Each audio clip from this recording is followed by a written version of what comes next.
I got so many messages in the last few months. Should I take COVID vaccine? By taking COVID vaccine, am I taking also the mark of the beast? I'm going to answer that in just a minute.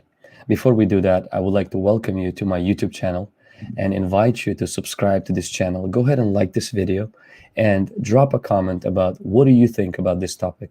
Is the vaccine mark of the beast? Are you going to take one? Have you taken one already? Let's start the discussion, but please be nice. I know this is a heated topic and a lot of us have different opinions, but please be nice in the comment below. Before I answer the topic of the mark of the beast and what I think it is, let's look at Book of Revelation. Book of Revelation chapter 1 verse 1 says the following, that the revelation of Jesus Christ. Book of Revelation is not about Antichrist. It's not about the mark of the beast. It's not about even tribulation. It's about Jesus Christ. So first and foremost, it's about the revelation of Jesus Christ. Neither dragon nor the beast are the stars of the show, nor should they be our obsession and our focus. Our focus is Jesus Christ. Number two, the seal of the Lamb is more important than the mark of the beast. In Revelation chapter 7 verses 1 all the way till verse 8, as well as Revelation chapter 14 verse 1, we see the seal of the Lamb being mentioned. What's interesting that you will notice that this seal is not given to God's servants until they become God's servants. So it doesn't make them someone that belongs to God. It only identifies them as people that belong to God after they belong to God. So that means that this seal is a way of identifying those that are already loyal to God, to protect them and to identify them. It's a mark for people of the Lamb who already belong to the Lamb. Why is that important to notice? Because first it talks about the seal of the Lamb, and then we see the devil is the copycat. He creates his own mark. Devil never creates, he always duplicates. He's not a creator, he's an imitator. He takes what God does and he replicates it. And so we see the seal of the Lamb taking place on the servants of God because they're loyal to him, and then the devil replicates that and creates a mark of the beast. Now, mark of the beast is a mark that is closely tied to the worship of the beast. In Revelation chapter 13 verses 16, 17 and 18, we see the mark of the beast is a mark of loyalty and devotion to the beast. It's most likely some kind of a device or some kind of a thing that goes on your hand and on your forehead that helps you to make transactions. It could be a chip, it could be some kind of something else that will be put into your body or on your body as a way to handle financial transactions and to live in your life on earth. Now, some people think it's crypto is paving a way to that. People used to think that credit cards, because they have a chip, or cell phones are paving the way to that. Honestly, a lot of things have chips today. Computers have chips, phones have chips, credit cards have chips, so many things have chips. But I want you to notice what distinguishes mark of the beast is not the chip. It's the fact, and it's not even the fact that it's put on the body. It's what it represents. It represents loyalty and devotion to the beast. So this is not just some kind of a plastic card or a number that you use to move money or to buy things. This is pledge allegiance. This is loyalty to the beast and to his kingdom. And so no one is going to take mark of the beast on accident. No one is going to take this in ignorance. People will take this mark knowingly and willfully.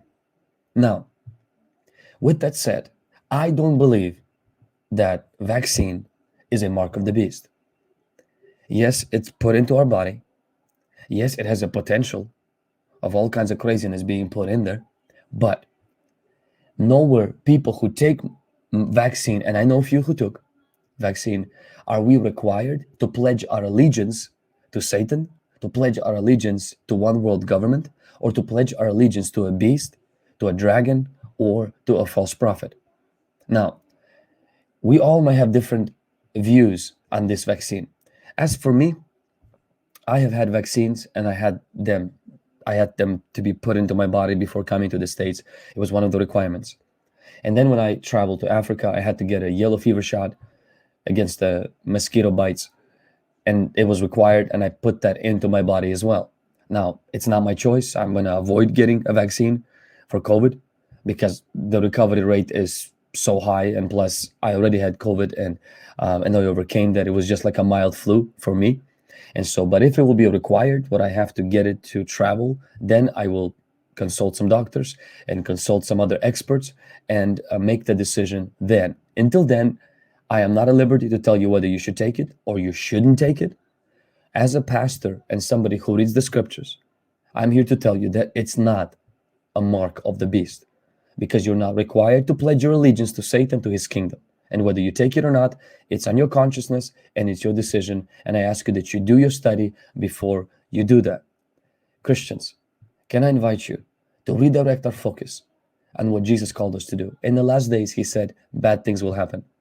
But he says one of the marks of last days is the gospel of the kingdom will be preached. That means our focus is not to wait for the bad things to happen. Our focus is to preach the gospel. We look forward to the coming of Jesus Christ. We are not looking forward to Antichrist. We are not expecting the beast or the dragon. We're expecting the Lamb. We are people who already have the seal of the Lamb. We don't have to be afraid of the mark of the beast. And we will never take the mark of the beast because we already have the seal of the Lamb. As Christians, we don't spread fear. We spread hope because we are part of his kingdom. And his kingdom is righteousness, peace, and joy in the Holy Spirit. Nothing about the kingdom of Jesus is panic, is fear, and is some kind of a dread or phobia. His kingdom is full of life. His kingdom is full of light. Even if the world around us is dark, even if the world around us is falling into deep darkness, we're walking in the light. And the last thing I want to encourage you, please don't create a war with your brother and sister on the grounds of the vaccine. Now, I understand this is a very sensitive topic and it's a heated topic. A lot of people in the military, a lot of people in the United States are not going to take, and they're opposing 100% the vaccine. I know our government is pushing hard, trying to popularize it and trying to make it seem like if you took a vaccine, you did something amazing with your life. Take a photo of you taking a vaccine, and they're really stretching this and pushing this and whatever their agenda is for that. But as Christians, stop hating your brother and sister just because somebody took a vaccine. I know people on my board, people on our team who took a vaccine, and I know those who will die before they take one. They're opposed 150%. And even what I mentioned about the vaccines already causing them their blood to boil. We have to come and live in peace as Christians, whether you take one or you don't, because it has nothing to do with our allegiance to Satan or his kingdom. It's a decision, your health decision, and you should take that in considering the consequences, considering health professionals, and considering your own consciousness. Will you take the vaccine? Have you taken the vaccine already? What do you think about this? Let's create a discussion on the video below.